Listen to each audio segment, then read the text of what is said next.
आपने social media पे एक देखा होगा, एक वीडियो वायरल था जिसमें एक लड़का प्रयागराज के मंदिर में, भगवान हनुमान जी के मंदिर में दंडवत होकर रो रहा था। जी हाँ, वो जो वायरल बॉय था वो ऐसे नहीं रो रहा था, उनका एक रिजल्ट आया था जो कि रिजल्ट प्रदेश के सबसे प्रतिष्ठित एग्जाम का था, यूपी पीसीएस। जी हाँ, वही वायरल बॉय आज हमारे साथ बात करने के लिए हैं आनंद राज सिंह जी, जो कि नायब तहसीलदार हुए। तो आज चलिए उनसे हम बात करते हैं। नायब तहसीलदार, पहले तो आपको बहुत बहुत बधाई आनंद राज जी। बहुत धन्यवाद सर, आपको इसके लिए बहुत अच्छा लग रहा है यहाँ आके। बहुत धन्यवाद आपको। तो पहली बात कि आपने ये जो पीसीएस की तैयारी शुरू की, कब की? यूँ तो सर मैंने ग्रेजुएशन होने के बाद तैयारी शुरू की 2021 में, पर मैं इसके लिए और ग्रेजुएशन के दौरान भी मैंने इसके पढ़ना लिखना धीमे धीमे बुक्स उठाना शुरू कर दिया था सर। और पहला जो ख्याल था इस बारे में वो आया जब 2009 में था, मैं जब मैं कक्षा 5वीं में पढ़ रहा था, तब मैं मेरे यहाँ के जिलाधिकारी महोदय उनसे मुझे सम्मानित होने का अवसर मिला। तो सम्मानित होने के दौरान एक जिज्ञासा आई कि सिविल सेवा के प्रति एक आकर्षण उत्पन्न हुआ और धीमे धीमे बढ़ने के क्रम में अखबार पढ़ने लगा। अखबार पढ़ते पढ़ते चीज़ों को और जानने समझने लगा। फिर स्कूल में ही था तब धीमे धीमे क्लियर हो गया था कि सिविल सर्विसेज में ही जाना है। तो जैसे ग्रेजुएशन में गया तो मैंने बुक्स उठाई, कुछ वीडियोज, ये तमाम तरह की चीज़ें हैं जो भी था, अखबार पढ़ना, ये सब शुरू कर दिया था। पर तैयारी मैंने 2021 से ही शुरू की जी। वो जो वीडियो वायरल था, आपका, तो उस पे आपका क्या कहना है? कैसे वो एकाएक किसने वीडियो बनाया था आपके कहने पे, या फिर ऐसे ही बस आप रोते रहे, किसी अनजान व्यक्ति ने बना लिया? वो नहीं, अनजान व्यक्ति नहीं थे, एक परिचित मित्र ही थे। वो इंटरव्यू के लिए आए हुए थे, तो सहज था वो बड़ा। मतलब मैं गया हुआ था मंदिर, सुबह का मेरा प्लान यही था कि मैं रात भर जगा था, तो सुबह उठा तो ताकि स्नान करके पहले जाके हनुमान जी का प्रसाद चढ़ाएंगे और दर्शन करेंगे। तो एक सहज भाव है, जब आदमी बहुत सारी पीड़ाओं से गुजरता है, परीक्षा के तनाव हैं, पारिवारिक तनाव हैं, इन तनावों से, जिम्मेदारियों से जूझने के बाद जब आप किसी मंजिल तक पहुंचते हैं तो जो थकान है ना, वो आंसुओं में निकल आती है। तो सहज ही था, और उनके लिए चूंकि एक वो कंटेंट था, मेरे लिए मेरी भावनाएं थी, तो वो रिकॉर्ड हो गया और वो वायरल हो गया। मेरी जानकारी में नहीं था रिकॉर्डिंग वो, बाद में जब वायरल हुआ तो मुझे पता चला, तो फिर मैं क्या ही कर सकता था। अच्छा ही हुआ जो हुआ, क्या ही कर सकते हैं। हाँ, इस तरीके से। जी, कहते हैं प्रयागराज में जो छात्र तैयारी करते हैं, उस भगवान हनुमान जी के मंदिर पे उनको बहुत भरोसा होता है। वो अगर अच्छा पल है तब भी जाते हैं, खराब पल है तब भी जाते हैं, जब अपने जीवन से थक जाते हैं तब भी जाते हैं वहां पे। इस पर आपका कुछ क्या कहना है? बिल्कुल सही बात है। जिससे क्या होता है ना कि जब आदमी किसी मतलब ऐसी दौड़ में होता है, अच्छा, सिविल सेवा की परीक्षा या कोई परीक्षा ऐसी परीक्षा है कि जिसमें कोई और कोई छोर नहीं है कि अंत कहाँ है, शुरुआत कहाँ है, आपको पता नहीं होता। आप बस संघर्ष में हैं। कई बार जब परिणाम आपको मन माफिक नहीं आ रहा होता, तब भी आपको नहीं पता होता कि आप गलतियां क्या कर रहे हैं, आप सही क्या कर रहे हैं। तो इन बहुत सारी चुनौतियों से जब जूझना होता है ना, तब आपको एक संबल लगता है। वो संबल कहाँ से मिलता है? हर कोई आपसे प्रश्न पूछता है, आप उत्तर बस ईश्वर को दे सकते हैं, क्योंकि ईश्वर आपको सुनते हैं, आपके सामने खड़े होते हैं। आप जब उनके सामने, मैं ही जब मेंस लिख के फ्री हुआ, पिछला वाला जुलाई में, 2 जुलाई को फ्री हुआ, मैं गया, दर्शन किया, मैंने कहा ईश्वर मेरे हिस्से काम हो चुका है, बाकी का आप संभाल लीजिएगा। तो जो हमारी प्रार्थनाएं हैं उसमें भरोसा है कि गलत नहीं होगा आपके साथ। आप जब कार्य करते हैं तो आपके उसके प्रत्युत्तर में परिणाम जरूर मिलेगा। तो वह एक संबल है जो आदमी को मेहनत करने के लिए मजबूत करता है। और हनुमान जी तो फिर भी मेहनत के देवता है, ऐसे देवता जो कि हिमालय उठा लेते हैं। तो मतलब आप तो इतने छोटे मोटे संघर्ष के लिए आपको ऐसी शक्ति लगती है। तो बड़ा आपको एक चीजें 3 तरीके से होती हैं। एक होता है आपका भौतिक रूप में आपके पास पैसा होना चाहिए, दूसरा होता है कि आपके पास आईक्यू होना चाहिए, और तीसरा होता है मन, जो आपके अंदर उसमें साहस होना चाहिए। तो हनुमान जी साहस देते हैं, हिम्मत देते हैं जी। तो जब इलाहाबाद की जो अब वर्तमान में प्रयागराज है, वहाँ के बच्चों की तैयारी का जो सिचुएशन है, जो वहाँ का माहौल है, अगर मान लो कोई एक व्यक्ति, नया बच्चा है जो तैयारी करना चाहता है यूपी पीसीएस की, तो उसे कहाँ से शुरुआत करनी चाहिए और कैसे? इलाहाबाद अगर वो जाना चाहे तो क्या इलाहाबाद सही शहर है अभी के लिए तैयारी करने के लिए? देखिए, सोशल मीडिया आने के बाद, यूट्यूब आने के बाद और इंटरनेट कंटेंट आने के बाद चीजें डेमोक्रेटाइज हुई हैं, डिसेंट्रलाइज हुई हैं, इफेक्ट है। पर प्रयागराज आज भी जो है ना कि मतलब हब बना हुआ है। हब क्यों बना हुआ है? क्योंकि प्रयागराज में मेन जो चीज है, मुझे लगता है वो सीनियर जूनियर कल्चर है। जैसे जो कोचिंग्स चल रही हैं, उन कोचिंग में पढ़ा कौन है? कोचिंगों में पढ़ाने वाले लोग तो तैयारी किए हुए ही लोग हैं। तो उनके जब आप अंडर में जाते हैं, उनसे जब बातचीत करते हैं as a mentor, as a guide, as a teacher, तो वो आपको एक बेहतर रास्ता सुनिश्चित करते हैं, दिखाते हैं। इसके बाद आपको अगर वो रास्ता सुनिश्चित हो जाता है, दिख जाता है, और उस मतलब जितनी रिक्वायर्ड अमाउंट ऑफ वर्क है, जितना डेली की पढ़ाई करनी है, रिवीजन करना है, प्रैक्टिस करना है, उसमें अपनी गलतियां निकालते जाना है, तो ऐसा मेंटरशिप का एक जब माहौल मिलता है, एक बेहतर गाइड मिलता है। जैसे मान लें कि कोई साइंस का स्टूडेंट है, तो अब उसके लिए ह्यूमैनिटीज एकदम नया विषय है।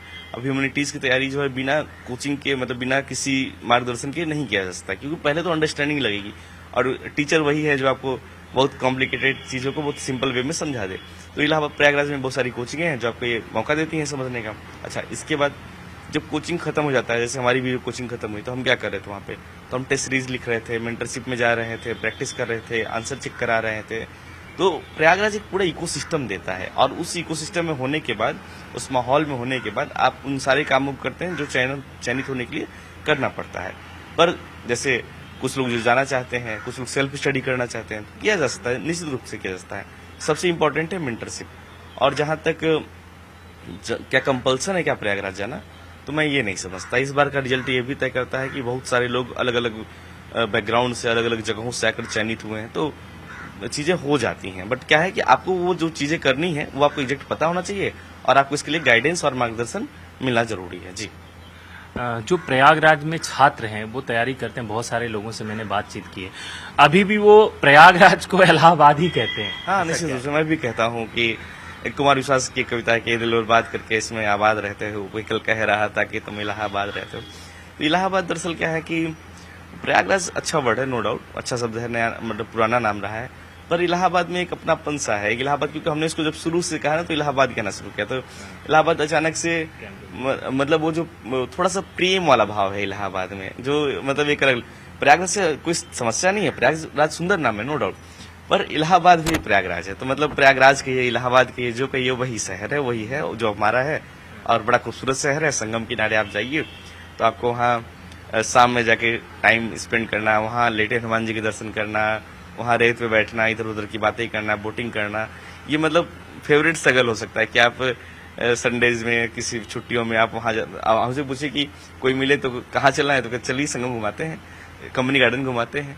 और इसके बाद आपके पास किताबें खरीदने के लिए कटरा है, जहाँ आप जाते हैं तो बहुत सारी बुक्स की दुकानें हैं, इतनी किताब दुकानें हैं, चाय की दुकानें हैं, जहाँ पे आप बैठ के चर्चाएं करते हैं, मिलते हैं लोगों से। तो एक मतलब एक पॉजिटिव इन्वायरमेंट जिसको बोला जाता है, कुल मिला के हम इलाहाबाद वो लेके आता है। तो मतलब मेरे लिए तो मतलब मेरा पहला प्यार इलाहाबाद, गजब खूबसूरत शहर है, और मैं मतलब चयनित होने के बाद ही मतलब एक महीने में वही मतलब रहा, अभी भी मैं इसको छोड़ नहीं पाया हूँ पूरी तरीके से। अभी देखते हैं, नियुक्ति मिलने के बाद ही चीजें हो रही हैं आगे। जी, प्रयागराज में आपका जो कोई ऐसा प्लेस रहा होगा जहाँ पे आप चिल करते हैं, मौज मस्ती करते होंगे दोस्तों के साथ, तो वो प्लेस कौन सा था आपका? मेनली तो चिल करने के लिए तो पहले तो मान लीजिए जब हम लोग पार्टी कभी करते थे तो हम लोग क्या करते थे कि बर्थडे पार्टीज हम लोग अटेंड करते थे, तो कमरे में पनीर बना के और बाहर से कोल्ड ड्रिंक मंगा के, रोटी बाहर से ऑर्डर कर ली, 4-5 लोग इकट्ठा हुए, एक बंदा पनीर बन गई, रोटी बाहर से आ गई, कोल्ड ड्रिंक आ गया, पी के इस तरीके से हम लोग पार्टी कर लेते थे। अच्छा, इसके अलावा घूमने का होता था कंपनी गार्डन, और नहीं कुछ बात जो अच्छा था वहाँ पे कि चिल करने के लिए सच संगम और कंपनी गार्डन, मुझे इसके अलावा और कुछ, और फिर हनुमान जी का मंदिर, कुछ नहीं हो रहा है, कुछ नहीं काम करते, चल हनुमान जी के मंदिर चले गए दर्शन करने, वहां गए तो मतलब एक तरीके का हम लोग के लिए आउटिंग यही था। इन्हीं जगहों में हम लोग का जीवन उलझा हुआ था। इसके बाद यूनिवर्सिटी रोड पे कभी जाकर कचौड़ी खा लिए, तो मतलब इस तरीके की ही जो जगह थी, यहीं पे हम लोग अपना टाइम स्पेंड करते थे मोर और लेस। जी, प्रयागराज के जो छात्र तैयारी करते हैं उनमें एक बड़ा एक वायरल रहता है कि वो कुकर में दाल भी बना लेते हैं, चावल भी बना लेते हैं, चोखा भी बना लेते हैं, ये क्या? मैंने हमेशा अलग अलग बनाया है ऑब्वियसली। मतलब कई बार जब आदमी अकेले रहता है तो उसमें एक लोटा डालते हैं, लोटे में थोड़ा चावल डालते हैं, दाल नीचे डालते हैं, और उसमें 2 आलू डालते हैं, 2 टमाटर, दाल भात चोखा बन के तैयार हो जाता है। बट मैंने हमेशा ही अलग बनाया है, क्योंकि मतलब मैं नहीं कर पाता था वो, तो अलग करता था। बट ये था कि पढ़ने के दौरान आप जो है खाने में क्या करते हैं कि आप थोड़ा संयम बरतते हैं, मतलब आप सब कुछ नहीं बना सकते क्योंकि आप ही बना रहे हैं। सुबह उठे, आप उठ के, मेरा जो नियमित दिनचर्या रहता था कि सुबह उठे, गए, पहला काम किया कि बाहर गए, दूध लेके आए, दूध लाए, चाय बनाए, चाय बना के चाय पिए, और चाय पी के पढ़ने बैठ गए। फिर 7 के बाद पढ़ने बैठ गए। पढ़ते पढ़ते 11 बजे उठे तो हमने दाल चढ़ा दी, फिर बैठ के पढ़ने। दाल जब तक पकी तब तक देख रहे हैं सब, फिर उसके बाद हमने चावल चढ़ा दिया, फ्राई कर दिया दाल और चावल चढ़ा दिया। अच्छा चावल दाल फ्राई और उसमें चोखा डाल दिया करते थे, तो इस तरीके से। और फिर शाम का खाना थोड़ा ठीक से हम लोग बनाया करते थे, रोटी और सब्जी। तो मतलब मेनली जो जीवन था वो इसी कमरे के इर्द गिर्द, इन्हीं चीजों के इर्द गिर्द, किताबों के इर्द गिर्द ही बीतता करता था। तो प्रयागराज बहुत मतलब अलग शहर है, बहुत अलग अलग तरीके की चीजें हैं जी।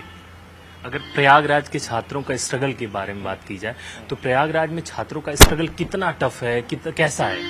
देखिए मतलब कहने के लिए जैसे स्ट्रगल है नो डाउट, पर जो प्रयागराज में होता है, जो स्ट्रगल कर रहा होता है, वो कभी उसको स्ट्रगल की तरह नहीं दिखता। अगर वो स्ट्रगल दिखता तो वो कर ही नहीं पाता। तो आम लोगों के लिए देखना कि खाना बनाना, बर्तन धोना, झाड़ू लगाना, कपड़े साफ करना, ये सारे काम जो है अगर एक आदमी स्वयं से करे, जैसे जब हम घर पे होते हैं तो माँ पिता कर रहे होते हैं, यहाँ पे सब खुद करना पड़ता है ना।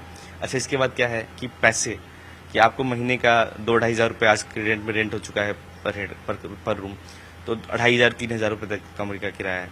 अब 5,000-6,000 इतने कम पैसे में मैनेजमेंट करना, कि आप कैसे चीज़ों को मैनेज करेंगे, कि आपको उसी में कोचिंग जाना है तो ऑटो का किराया भी देना है, सुबह चाय पीनी है तो 10 रुपये एक चाय का, तो आप दिन में अगर 2-3-4 चाय रख लीजिए तो 50 रुपये तो ऐसे ही चलेगा।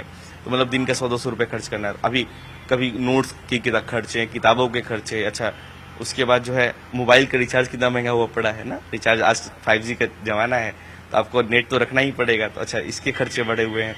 फिर इसके बाद बुक्स हैं, कॉपियां हैं, इनके खर्चे हैं, कोचिंग की फीस है।